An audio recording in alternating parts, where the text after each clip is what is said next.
Hello friends, मैं आशीष स्वागत करता हूं आपके अपने यूट्यूब चैनल पर। फ्रेंड, जैसा कि आप सभी को पता है कि इसमें जो अंकित सर का मॉक टेस्ट है, उस मॉक टेस्ट का हम लोग सोल्यूशन करते हैं। इसमें हम मैथ के सवालों को देखते हैं, ठीक है। आज की इस वीडियो में हम लोग यूपी पुलिस कांस्टेबल का जो री एग्ज़ाम होने वाला है, री एग्ज़ाम में जो मॉक टेस्ट आया है आज के दिन, उसे हम लोग सॉल्व करेंगे। इसमें हम मैथ के सवालों को देखेंगे, ठीक है, और अच्छे कंसेप्ट के साथ सीखेंगे। और आज से आपका जो है रेगुलर वीडियो आते रहेगा। अगर इसके बाद आप जो भी बोलिएगा, मतलब जिसका भी सोल्यूशन करने के लिए बोलिएगा, उसे हम लोग सोल्यूशन करेंगे, ठीक है। हो सकता है अब रीजनिंग का भी सोल्यूशन है। अब देखिए, पहले आज इस वीडियो में हम लोग यूपी पुलिस कांस्टेबल का जो आज के दिन मॉक टेस्ट आया है, उसमें मैथ के सवाल को देखेंगे और अच्छे कंसेप्ट के साथ सीखेंगे। अगर आपको वीडियो अच्छा लगेगा तो इसे शेयर जरूर कीजिएगा, ताकि और लोगों के पास पहुंच सके, ठीक है। तो चलिए हम लोग स्टार्ट करते हैं री यूपी पुलिस कांस्टेबल री एग्ज़ाम, ठीक है। 10 मार्च 2024 के मॉक टेस्ट को हम लोग सॉल्व करेंगे। 120 मिनट का टाइम रहता है आपके एग्जाम में, जिसमें 150 क्वेश्चन आते हैं।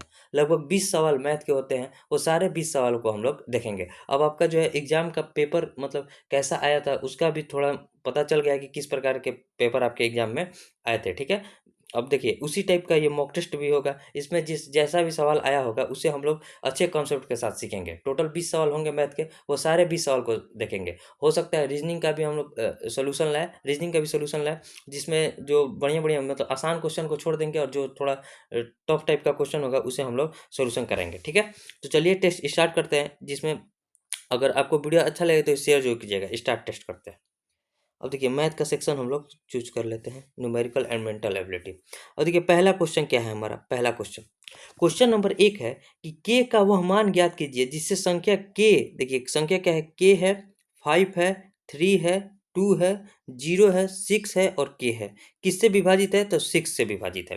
तो देखिए, 6 से विभाजित है तो हमें के का मान चाहिए। जो संख्या 6 से विभाजित होगी, वो संख्या 3 और 2 दोनों से विभाजित होगी। 2 से विभाज्यता का नियम क्या कहता है कि अंतिम जो संख्या होनी चाहिए हमारी, सम संख्या होनी चाहिए। अब ऑप्शन में देखिए, ऑप्शन में बी और सी जो है हमारी विषम संख्या है, तो बी और सी तो होगा नहीं। अब एक ऑप्शन है ए 4 और ऑप्शन डी है 2, तो या फिर के का मान या फिर 4 हो सकता है। देखिए, के का मान या फिर 4 हो सकता है या फिर 2 हो सकता है। यहाँ भी के का मान या तो 4 हो सकता है और या फिर 2 हो सकता है। किसी एक मान को हम लोग चेक कर लेते हैं कि 3 से विभाज्यता के नियम किससे सेटिस्फाई करता है। 3 से विभाज्यता के नियम जो हमारा कहता है कि जो संख्याओं का योग होना चाहिए, वो 3 से विभाजित होना चाहिए। पहले 4 रख कर देखते हैं, तो 4, 4 और 5 9, 9 और 3 12, 12 और 2 14, 14 और 6 20, 20 और 4 24। 24 हमारा जो है किससे विभाजित है, 3 से विभाजित है। तो अब हमें आगे चेक करने की ज़रूरत नहीं होनी चाहिए, क्योंकि के का मान हमें पता चल गया कि 4 रखने पर जो हमारी संख्या हो जाएगी 6 से विभाजित हो जाएगी। यहाँ 4 रखेंगे तो 2 से भी कट जाएगा, और के का मान 4 रखने पर 3 से भी संख्या कट जा रही है। यानी कि टोटल जो संख्या है हमारी 6 से विभाजित है, यानी कि ऑप्शन ए जो हो जाएगा हमारा राइट आंसर हो जाएगा। अब देखिए, जो नेक्स्ट क्वेश्चन है, क्वेश्चन नंबर सेकंड को देखते हैं। क्वेश्चन कह रहा है कि 828 रुपये के 3 भागों में अनुपातिक अनुपातिक में क्या है, मान लीजिए 3 भाग को हम मान लेते हैं ए, बी और सी, ठीक है। ए, बी और सी मान लेते हैं। संख्या क्या है, 1/2, रेशियो में 2/3, ठीक है, 2/3, और रेशियो में क्या है, 3/4, ठीक है। अब देखिए, इसको नीचे वाले का पहले एलसीएम निकालिए, ताकि जो हमारी संख्या है एक बढ़िया रेशियो में आ जाए। देखिए, 2 3 4 का एलसीएम कितना होता है, तो कहिएगा 12 होता है। तो इसमें 12 से सब में गुना कीजिए। इसमें भी 12 से गुना होगा, इसमें भी 12 से गुना होगा और इसमें भी 12 से गुना होगा। गुना कर दीजिए। 12 से गुना करेंगे तो यहाँ क्या हो जाएगा, 6 हो जाएगा। यहाँ क्या हो जाएगा, 8 हो जाएगा। और यहाँ क्या हो जाएगा, 4 3 12, 3 3 के 9 हो जाएगा। अब हमसे पूछ रहा है कि दूसरा भाग कितना है। दूसरा भाग क्या है हमारा, 8 है।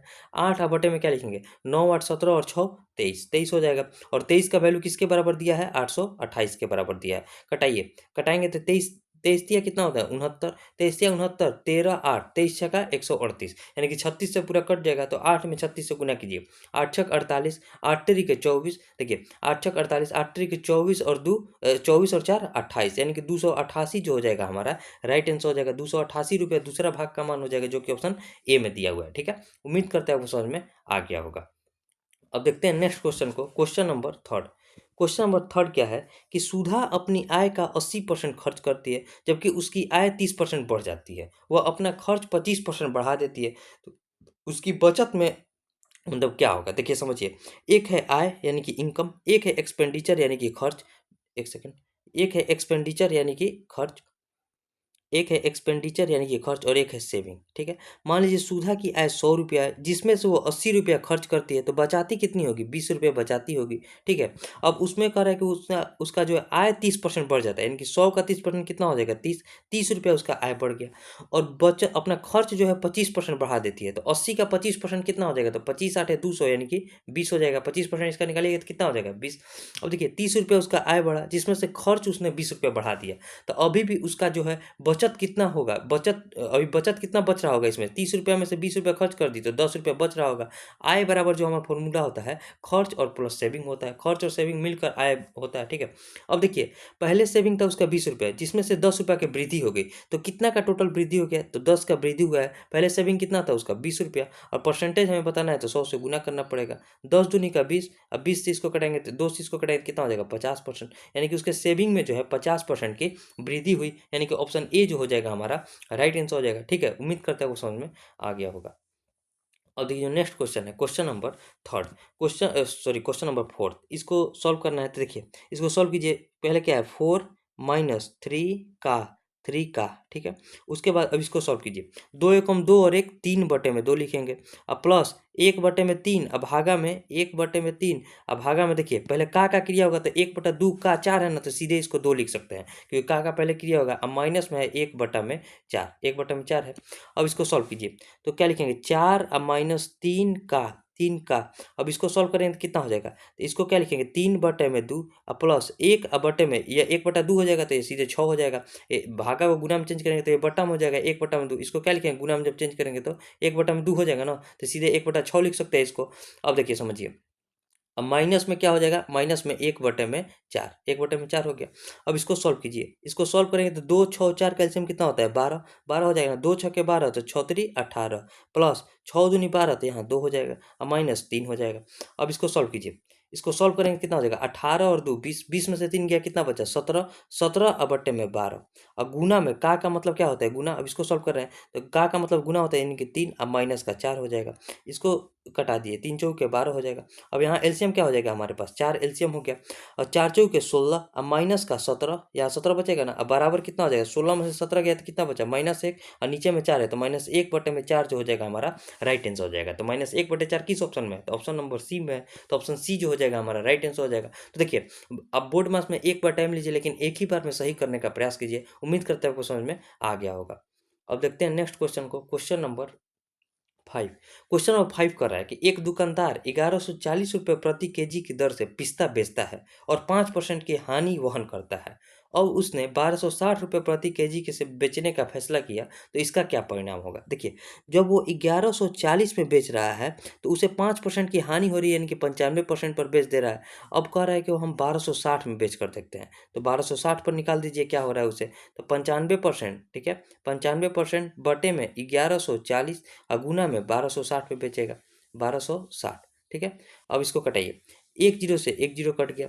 19 से कटाएंगे तो 6 मरत में, 19 से इसको कटाएंगे तो 5 से कटेगा। 6 से इसको कटाएंगे तो कितना हो जाएगा? 6 दूनी 12, 6 एकम 6, ठीक है। यानी कि 21 पचे कितना होता है? 105%। अब देखिए 100% पर होता तो ना लाभ होता ना हानि होता। 105% आ रहा है, यानी कि 5% का जो है उसे प्रॉफिट हो रहा है। देखिए यहाँ 95% क्यों लिखे हैं? क्योंकि 5% की हानि हो रही थी, इसलिए 100 में से 5 को घटाए थे। यहाँ 105% आ रहा है, यानी कि 5% का जो है उसे प्रॉफिट हो रहा है। तो 5% का प्रॉफिट किस ऑप्शन में है? तो ऑप्शन नंबर बी में है, तो ऑप्शन बी जो हो जाएगा हमारा राइट आंसर हो जाएगा, ठीक है।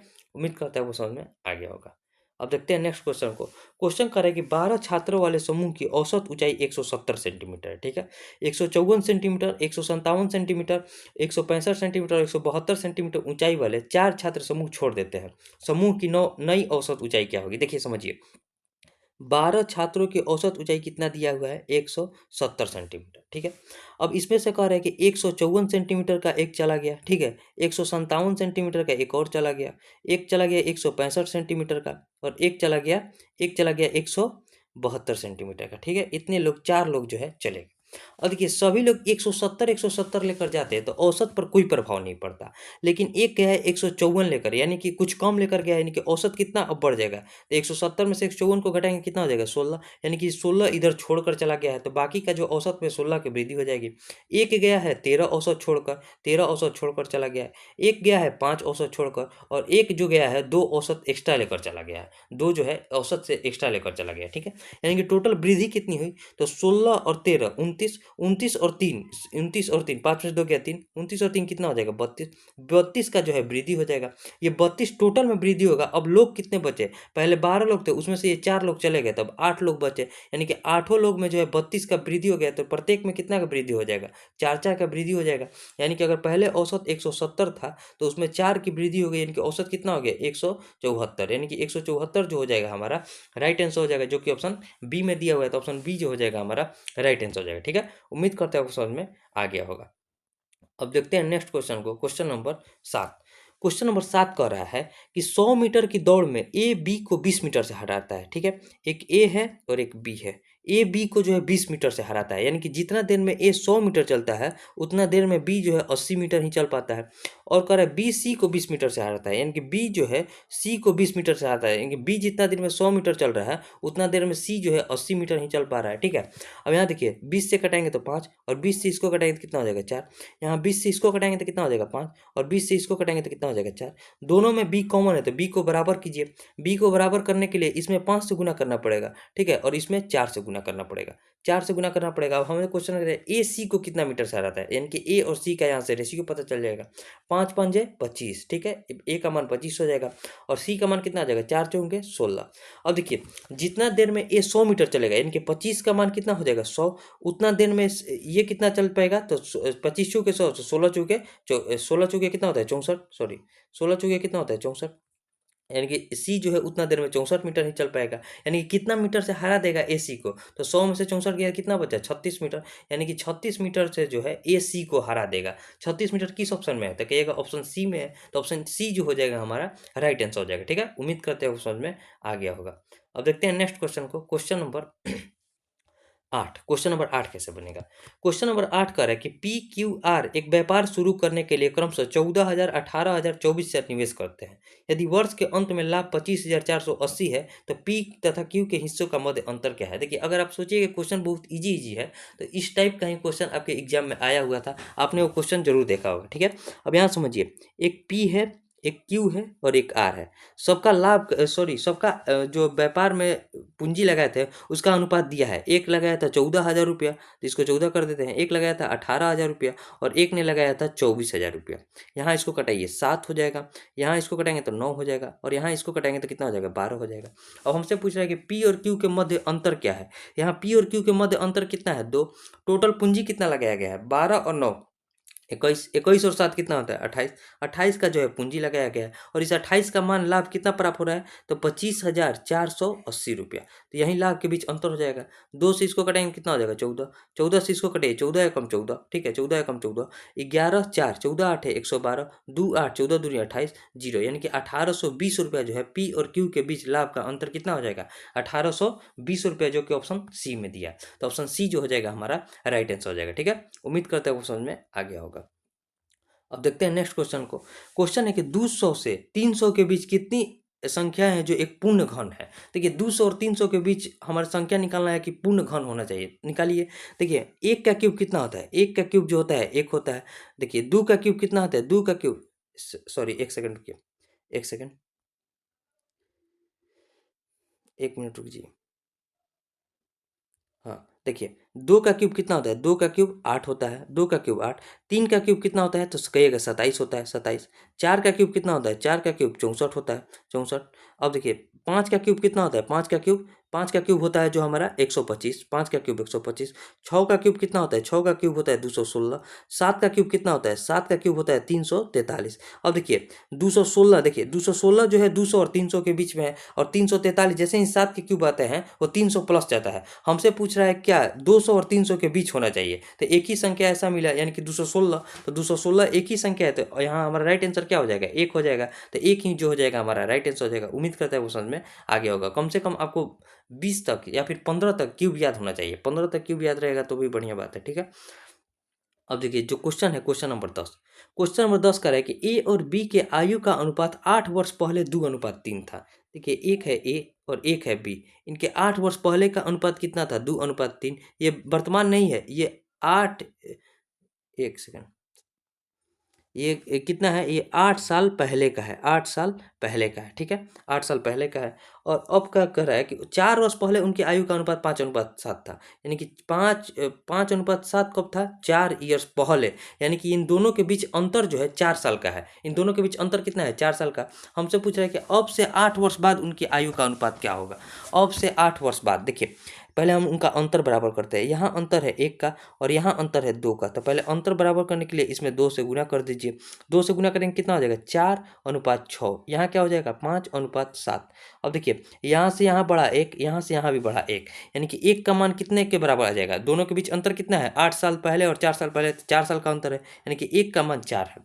तो 4 साल पहले उनकी आयु कितनी हो जाएगी? तो यहाँ हो जाएगा 20 और यहाँ हो जाएगा 28। 4 साल पहले, 4 साल पहले। तो अब जो आएंगे, यानी कि 4 साल से पहले से वर्तमान में जब आया जाएगा तो ये हो जाएगा 4 साल वर्तमान में जब आएगा तो इसका उम्र हो जाएगा 24 साल और इसका उम्र हो जाएगा 32 साल।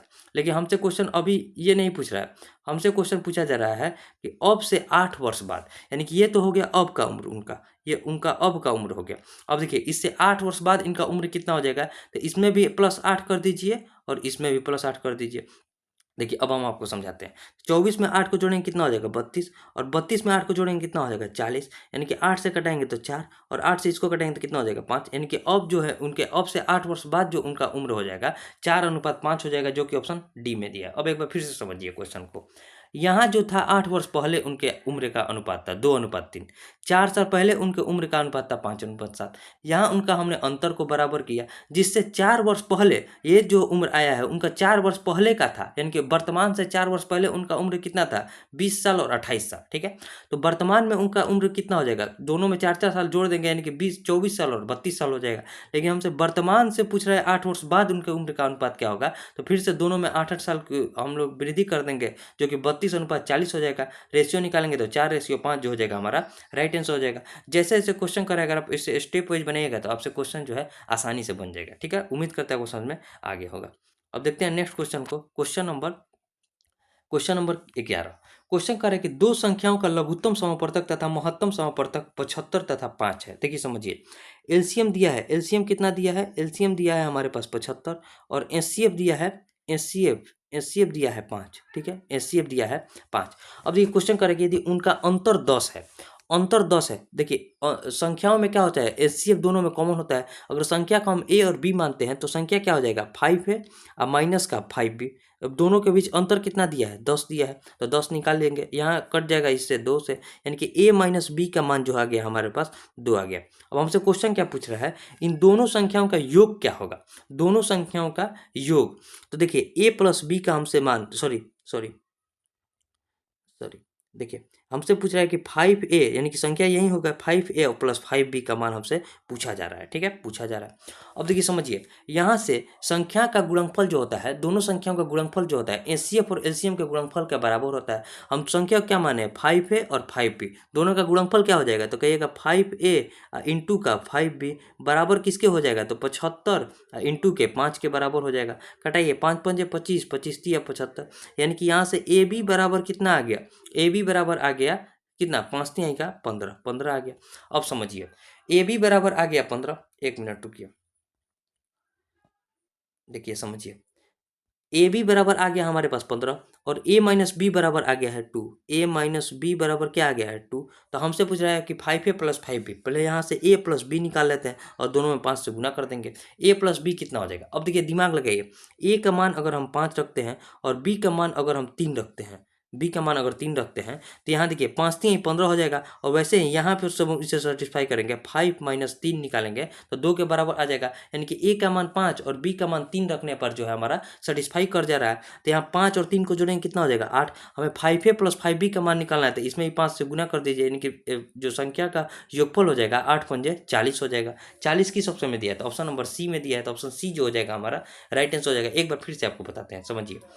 यहाँ हम जो a माइनस बी बराबर आ गया 2, कैसे आया, 5 है और 5b को हम संख्या मान लेते हैं, तो a माइनस बी बराबर 2 आ गया और a इंटू बी बराबर आ गया 15। तो देखिए जब a का मान 5 और b का मान 3 रखने पर हमारा जो है जो इक्वेशन जो है सेटिस्फाई कर रहा है, ठीक है। तो यहाँ से a प्लस बी का मान आ गया 8 और 5a प्लस 5b का मान निकालना है तो 5 से गुना कर देंगे, यानी कि संख्या जो हो जाएगा 8 पंजे 40 हो जाएगा, 40 यानी कि ऑप्शन सी हो जाएगा।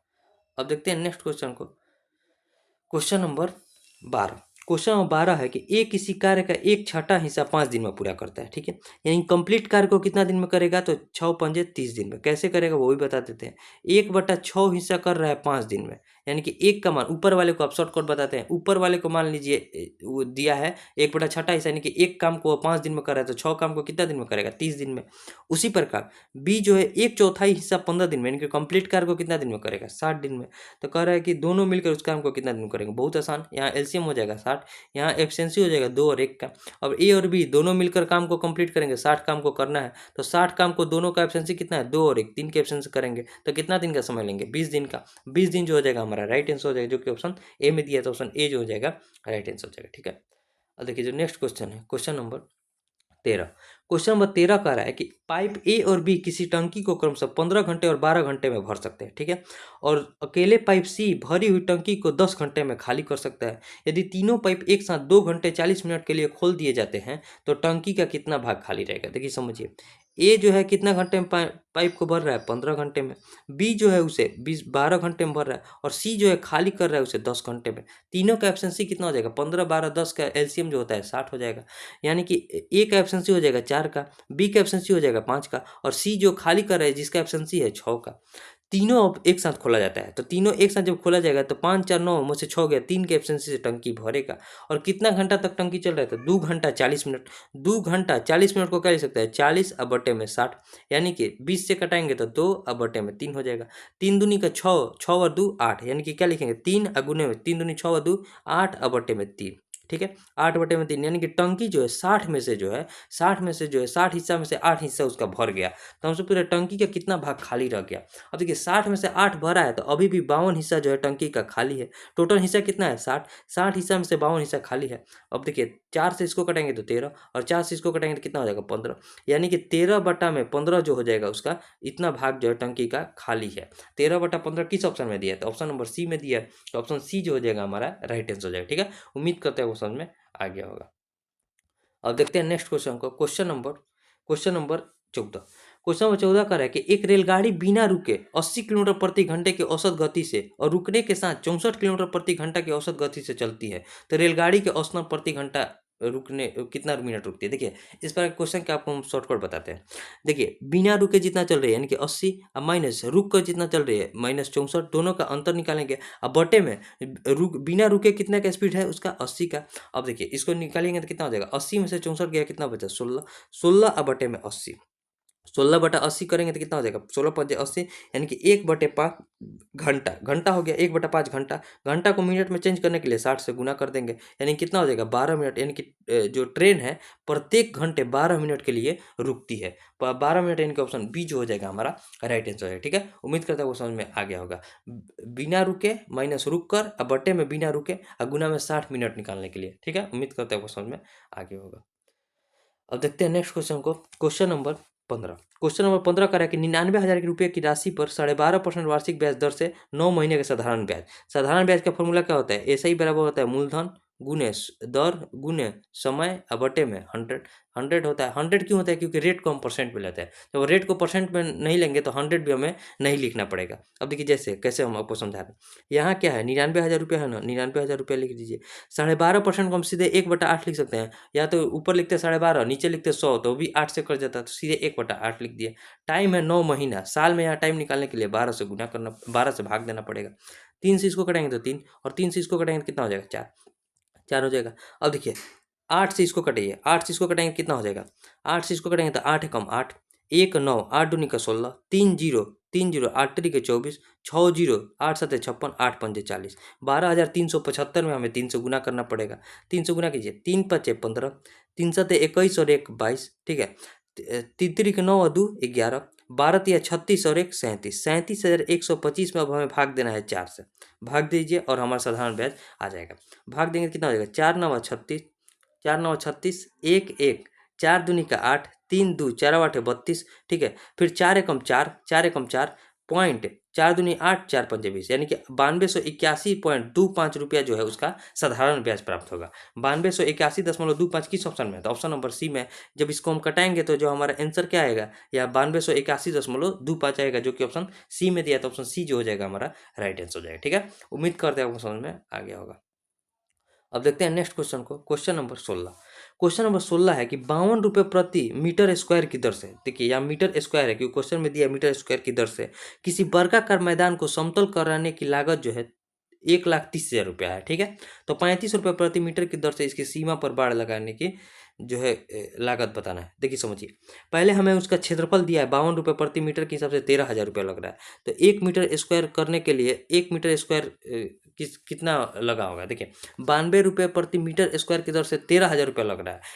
देखिए 1 मीटर स्क्वायर के लिए जो है 92 रुपया लग रहा है, तो टोटल रुपया कितना लगा है? 13,000। 13,000 रुपया लगा है ना, 13,000। तो इसमें कितना मीटर स्क्वायर हो जाएगा? मीटर स्क्वायर जो हमारा निकल कर आएगा वो वर्ग का क्षेत्रफल निकल कर आएगा। ठीक है, बराबर जो है वर्ग का क्षेत्रफल। तो देखिए इसमें हम क्या करेंगे, 1,30,000 में जो है 1,30,000, यहाँ 1,30,000 में जो है 52 से भाग देंगे, जो कि किसके बराबर आएगा? भुजा स्क्वायर के बराबर आएगा, क्योंकि यहाँ से वर्ग का क्षेत्रफल हमारा निकल जाएगा। 13 से इसको कटेंगे तो 4, और 4 से इसको कटेंगे कितना हो जाएगा? 25। 25 पर 2 जीरो। ठीक है, यानी कि ए बराबर जो निकल कर आ गया हमारे पास 5 × 5 = 25, यानी कि 50। 50 मीटर जो है त्रिभुज, सॉरी 50 मीटर जो है वर्ग की भुजा का लंबाई आ गया। पहले हमें उसका परिमाप निकालना पड़ेगा, क्योंकि 35 रुपये प्रति मीटर की दर से सीमा पर बाड़ लगाना है। सीमा पर बाड़ लगाने पर चारों ओर से सीमा को जो है घेरना पड़ेगा। जब भी चारों ओर से चलिएगा, जब भी देखिए सीमा पर जब भी चारों ओर से चलिएगा तो त्रिभुज का पूरा परिमाप घूमिएगा। त्रिभुज का परिमाप कितना होता है? 4a। तो 4a कितना हो जाएगा? 50 चौके 200 मीटर। 200 मीटर पर जो है बाड़ लगाना पड़ेगा, और 1 मीटर पर बाड़ लगाने की कीमत 35 रुपये है। तो 200 मीटर पर लगाने के लिए क्या करना पड़ेगा? 200 में 35 से गुना करना पड़ेगा। तो 35 दूनी कितना होता है? 70, यानी कि 7,000 रुपया जो है टोटल कॉस्टिंग आएगा। 7,000 किस ऑप्शन में दिया है? तो ऑप्शन नंबर बी में दिया है। तो ऑप्शन बी जो हो जाएगा हमारा राइट आंसर हो जाएगा। उम्मीद करते हैं समझ में आ गया होगा। ठीक है, अब देखिए नेक्स्ट क्वेश्चन को देखते हैं, क्वेश्चन नंबर 17। क्वेश्चन नंबर 17 है कि एक आदमी 2,000 रुपया में 400 संतरे खरीदता है और 260 रुपये में कितने संतरे बेचे जाए ताकि उसे 30% का लाभ हो। देखिए समझिए, एक संतरे का यहाँ से अगर हम कीमत देखेंगे, एक ऑरेंज का कीमत देखेंगे, एक ऑरेंज का कीमत तो कितना? 2,000 रुपया में जो है 400 संतरे खरीदता है। तो एक संतरे का कीमत कितना हो जाएगा? 2,000 में 400 से भाग देंगे, 2 जीरो से 2 जीरो कट गया, 1 4 पंजे 20, यानी कि एक संतरे का कीमत जो है उसके लिए 5 रुपया पड़ा।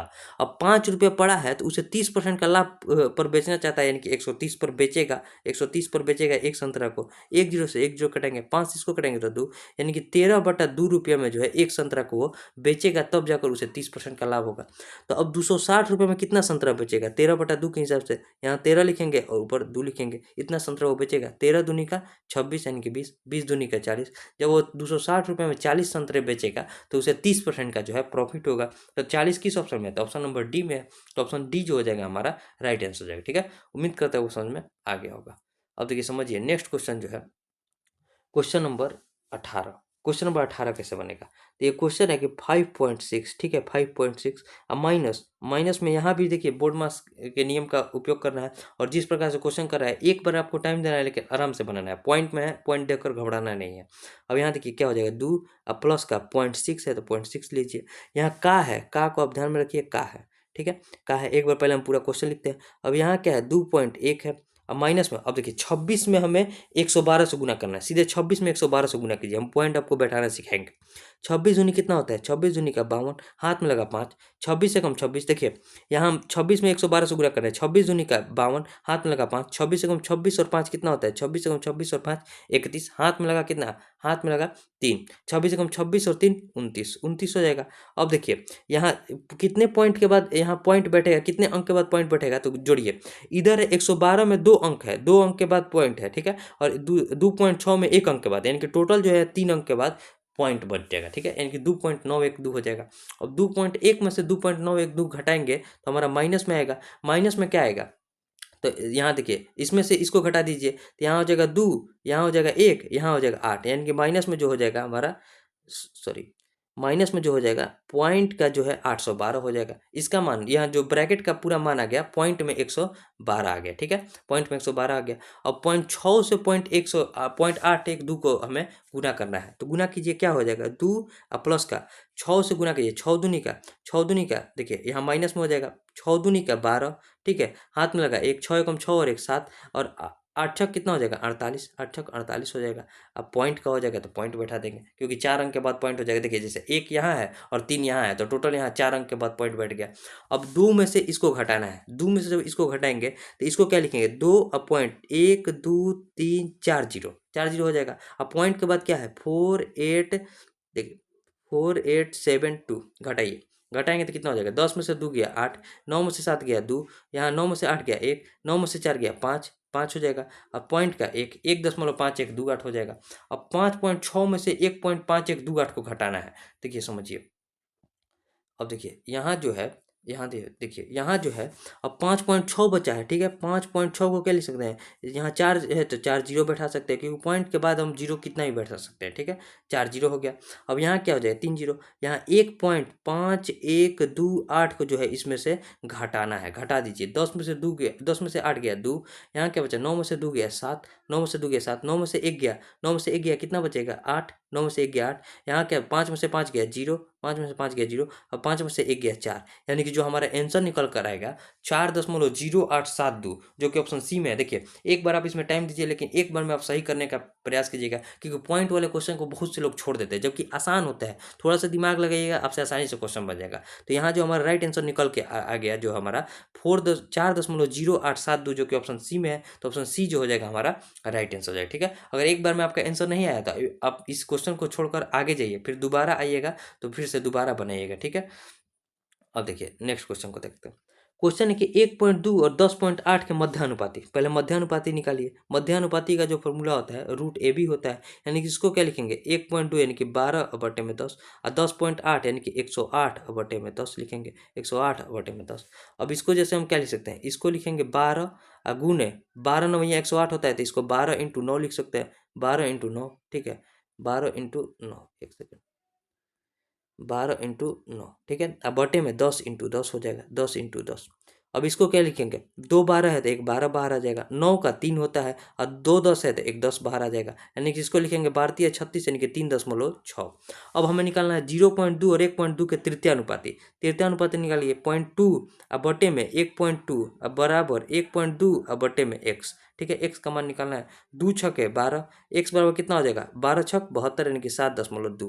अब हमसे क्वेश्चन क्या कर रहा है कि दोनों के बीच अनुपात, यानी कि 3.6 और 7.2 के बीच अनुपात निकालना है, तो क्या लिखेंगे, 3.6 रेशियो 7.2, ठीक है, 36 दूनी 72, यानी कि 1:2 जो हो जाएगा राइट आंसर हो जाएगा। 1:2 किस ऑप्शन में, तो ऑप्शन नंबर डी में है, तो ऑप्शन डी जो हो जाएगा हमारा राइट आंसर हो जाएगा। उम्मीद करता है वो समझ में आ गया होगा, ठीक है।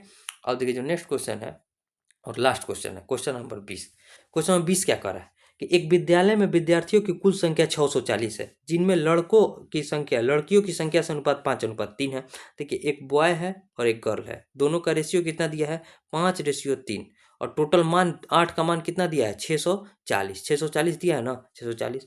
अब कह रहे हैं कि यदि विद्यालय में 30 लड़कियों का नामांकन किया जाता है, तो विद्यालय में और कितने लड़कों का नामांकन होना चाहिए, ताकि लड़कियों की संख्या का अनुपात कितना हो जाए, 14:9 हो जाए। देखिए बहुत बढ़िया क्वेश्चन है। यहाँ से देखिए 8 का मान जब 340 है, तो 1 का मान कितना हो जाएगा, 80, यानी कि लड़कियों की संख्या इसमें है 240, ठीक है, और लड़कों का संख्या कितना हो जाएगा, तो 400 हो जाएगा ना। अब इसमें से करे 30 लड़की का और नामांकन किया गया, तो टोटल लड़की की संख्या कितना हो गया, 270, तो अनुपात कितना हो गया, अनुपात हो गया हमारे पास 14:9, यानी कि जो है 9 का मान 270 के बराबर आ गया, तो यानी कि इसका कितना गुना है, 30 गुना है, तो यहाँ लड़कों का भी 30 गुना हो जाएगा, दोनों का रेशियो है, तो इसमें भी 30 से गुना करेंगे कितना हो जाएगा, 420, यानी कि अब जो है लड़का, पहले अगर लड़का 400 था तो अब लड़का कितना हो गया, 20, यानी कि लड़कों का भी नामांकन हुआ है। टोटल लड़कों का कितना नामांकन हुआ है, लड़कों का अगर हम नामांकन देखेंगे तो 400 से लड़कों की संख्या 420 हो गई, यानी कि 20 जो है नए लड़के का भी नामांकन हो गया। तो यही क्वेश्चन हमसे पूछ रहा है, तो 20 जो कि ऑप्शन बी में है, तो ऑप्शन बी जो हो जाएगा हमारा राइट आंसर हो जाएगा। टोटल हमारा 20 क्वेश्चन बन गया। उम्मीद करते हैं आपको सारे 20 क्वेश्चन समझ में आए होंगे। अब इसे हम लोग सबमिट करते हैं, सबमिट सबमिट करते हैं, एक सेकेंड, थोड़ा नेट स्लो चल रहा है। हाँ देखिए अब व्यू रिजल्ट, देखिए 20 क्वेश्चन बना है, 20 क्वेश्चन सही है और अभी तक टोटल 688 लोगों ने ही इस टेस्ट को दिया है, ठीक है? आपको टोटल 20 क्वेश्चन बना है, अगर आपको किसी भी क्वेश्चन में डाउट हुआ होगा, तो उसे आप एक बार फिर से देखिएगा, अगर फिर भी नहीं समझ में आएगा तो उसे कमेंट कीजिएगा, हम दोबारा बताने का जो है प्रयास करेंगे, ठीक है? उम्मीद करता हूँ वो सारे क्वेश्चन समझ में आए होंगे। इसके बाद किसे हम लोग सॉल्व करें वो भी बताइएगा। अब मिलेंगे नेक्स्ट वीडियो में, तब तक के लिए जय हिंद।